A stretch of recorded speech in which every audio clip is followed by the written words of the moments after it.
Hello everyone, how are you all? I hope you all are fine and safe at your homes. Students, we have started our grammar's very first topic, nouns, and today we will discuss about our last topic. Subtopic is case. तो आज हम पढ़ेंगे कि case क्या होते हैं actually. Cases जो होते हैं उसको हिंदी में बोलते हैं कारक. नाउन का सेंटेंस में किसी भी प्रकार से यूज़ होता है, इसका हमें पता चलता है केसेस से. नाउन का सेंटेंस में यूज़ कैसे करते हैं इस चीज़ का हमें केस से पता चलता है. तो काइंड्स ऑफ केसेस हैं. नॉमिनेटिव को हम सब्जेक्टिव केस भी बोलते हैं और हिंदी में इसको कहते हैं कर्ता कारक. ऑब्जेक्टिव केस मतलब एक्यूजेटिव केस भी बोलते हैं इसको कर्म कारक. एंड पोजेसिव केस इसको बोलते हैं संबंध कारक. Next is vocative case, that is nomination of address, संबोधन कारक. केस इन एपोजिशन इसको बोलते हैं समान अधिकरण कारक. तो आज हम ये 5 टाइप्स हैं जो वो डिस्कस करेंगे. हमारी फर्स्ट टाइप है सब्जेक्टिव और नॉमिनेटिव केस. कर्ता कारक क्या होता है? कर्ता क्या होता है? कर्ता होता है काम करने वाला. जब नाउन का यूज़ सेंटेंस में सब्जेक्ट की तरह होता है, ये जो सेंटेंस में नाउन जब वर्ब के सब्जेक्ट के रूप में कार्य करता है तो उसको हम बोलते हैं सब्जेक्टिव और नॉमिनेटिव केस. तो हमारे पास एक एग्जाम्पल है बेटा, आपको इजीली समझ आ जाए इसीलिए मैंने ये वीडियो है जो वो हिंदी में ली है ज़्यादातर आपके लिए, क्योंकि केसेस जो हैं समटाइम्स बच्चों को समझ में नहीं आते तो हिंदी से बेटर समझ आ जाते हैं. रवि ने एक किताब खरीदी.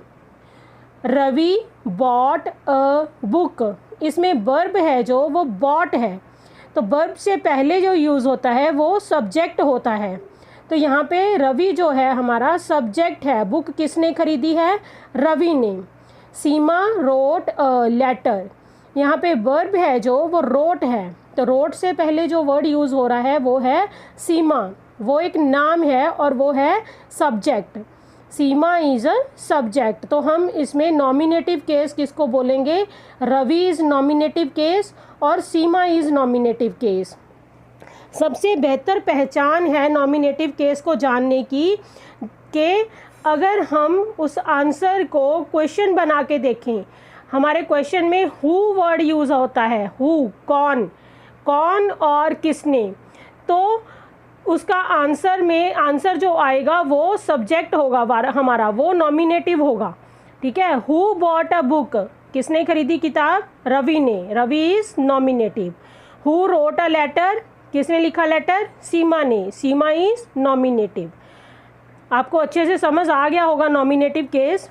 सेकंड है ऑब्जेक्टिव केस. ऑब्जेक्टिव केस को एक्यूजेटिव केस भी बोलते हैं कर्म कारक. जब नाउन का यूज़ सेंटेंस में ऑब्जेक्ट की तरह होता है, देखो इसके नाम से ही शो होता है ऑब्जेक्टिव केस. ऑब्जेक्ट की तरह जब यूज़ होता है तो सेंटेंस या फिर सेंटेंस में नाउन जब वर्ब के ऑब्जेक्ट के रूप में कार्य करता है तो नाउन का ऑब्जेक्टिव केस बोलते हैं उसको. रवि ने एक किताब खरीदी. Ravi bought a book. तो यहाँ पे क्या है बेटा, जो ऑब्जेक्ट होता है वो ज़्यादातर वर्ब के बाद आता है. जो सब्जेक्ट होता है वो वर्ब से पहले होता है और जो ऑब्जेक्ट होता है वो वर्ब के बाद होता है. तो बुक यहाँ पे क्या है? बुक इज़ ऑब्जेक्टिव केस है. सीमा रोट अ लेटर. तो लेटर जो है वो है ऑब्जेक्टिव केस. सीमा क्या था? नॉमिनेटिव केस था. रोट हमारा वर्ब है और लेटर क्या हो गया? Objective case. थर्ड है पोजेसिव केस. पोजेसिव और जेनेटिव केस, संबंध कारक. पोजेसिव एक नाउन का दूसरे नाउन से संबंध बताना, रिलेशन बताना, उसको बोलते हैं पोजेसिव.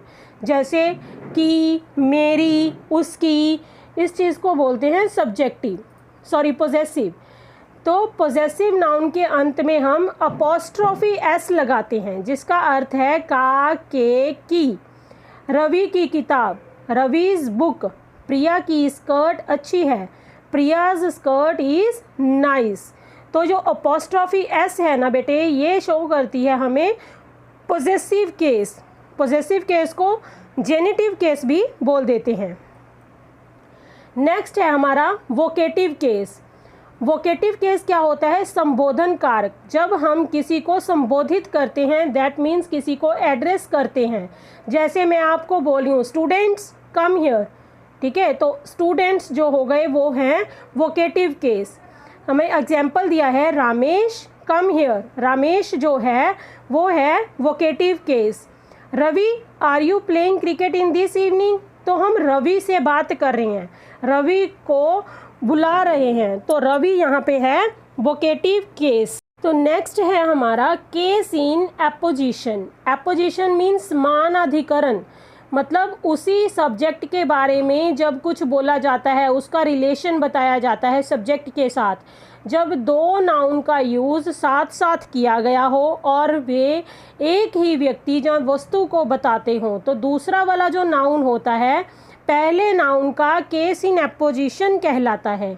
फॉर एग्जाम्पल, एग्जाम्पल से आपको अच्छे से समझ आएगा। Ravi your brother is a good player, तो हम यहाँ पे रवि जो है हमारा वो नॉमिनेटिव केस है। नॉमिनेटिव केस का हम रिलेशन बता रहे हैं उसके ब्रदर से, तो इसमें क्या हो गया, रवि जो है वो है नाउन और उसका केस इन ऑपोजिशन है योर ब्रदर। ऐसे ही एक और एग्जाम्पल है Kamal his brother is an honest man, तो कमल जो है उसका भाई, कमल यहाँ पे है नाउन और इसका केस इन एपोजिशन है हिज ब्रदर। ओके बेटे, तो ये था हमारा टॉपिक केस। तो इसके साथ ही हमारा टॉपिक नाउन है जो वो कंप्लीट हो जाता है। एक्सरसाइजेस आप लोग खुद से ट्राई करना और I will send you the answers after the video. Okay, thank you, have a nice day.